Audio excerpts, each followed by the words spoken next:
اس کے دونوں بازو ٹوٹ گئے ہیں اور جباڑا ٹوٹ گیا اور سے کچھ ملا؟ وہ میرا بھانجا تھا جو وفات پا گیا، وہ بقایا میرے 4 بھانجے تھے، انہوں نے سواریاں بہت زیادہ بٹھائی ہوئی تھی تو اس کی وجہ سے یہ ٹوٹ گیا۔ یہ غریب گھر ہیں، کوئی کمانے والا نہیں ہے بالکل۔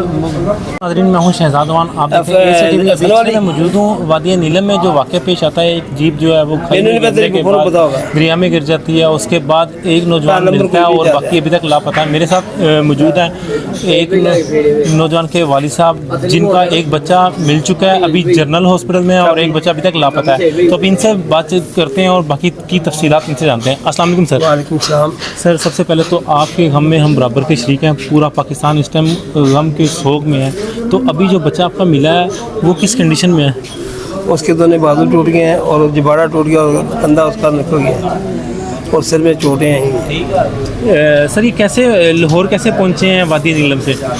یہ لاہور وہاں سے نا جو لوگوں نے مدد کی ہے پہلے لوگوں نے اور فوج نے، وہ میرے بچے کا نا انہوں نے ایڈمٹ کر کے ادھر وہاں بھیج دیا ہے۔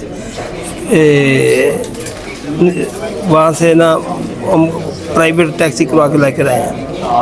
اچھا سر، مجھے بتائیں ابھی جو ایک نوجوان جو ہے وہ شہید ہو چکے ہیں، جن کی شاید تدفین بھی ہو چکی ہے، اور باقی ابھی تک کیا کوئی سراغ ملا؟ جو سرچ آپریشن چل رہا ہے کوئی وہاں سے کچھ ملا؟ وہ میرا بھانجا تھا جو وفات پا گیا، جو وہاں زخمی ہیں وہ میرے بھانجے ہیں، ایک ادھر لاہور میں ہے وہ میرا بیٹا ہے۔ وہ بقایا میرے 4 بھانجے لاپتہ ہیں، ایک میرا بیٹا، 3 بھانجے ہیں تو بقایا 3 ان کے دوست ہیں۔ سر یہ کیا تفصیلات ملی ہیں، کیا وجہ بنی، کس طرح یہ جیپ جو ہے کھائی میں گری ہے، کوئی تفصیلات بتائی گئی ہیں آپ کو؟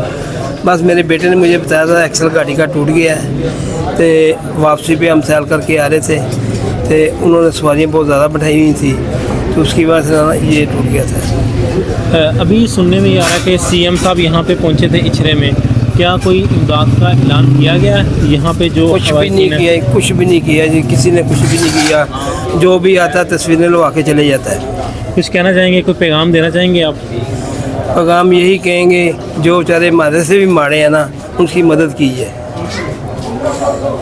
جی ناظرین، ابھی موجود تھے ہم اس ٹائم اچھرے میں، آپ دیکھ سکتے ہیں یہاں پہ سی ایم صاحب آئے ہیں، لیکن صرف تفصیلی حد تک، تصویروں کی حد تک وہ یہاں سے بنوا کے چلے گئے ہیں اور کوئی بھی کسی قسم کی امداد نہیں کی گئی۔ تو ہمارا جو مطالبہ ہے پاکستانی حکومت پنجاب سے کہ یہ جو غریب گھر ہیں اور جن کے ایک بیٹا جو ہے وہ ابھی تک لاپتہ ہے، بلال صاحب، ان کا رینٹ پہ رہتے ہیں، وہ 3 بہنیں ہیں ان کی، تو گزارا جو ہے نا کوئی امداد کا اعلان کیا جائے۔ یہ غریب گھر ہیں، کوئی کمانے والا نہیں ہے بالکل، جو معاملات اس طرح کے ہیں۔ تو ناظرین پھر ملیں گے انشاءاللہ، ASA TV کو سبسکرائب کر دیں اور اللہ حافظ۔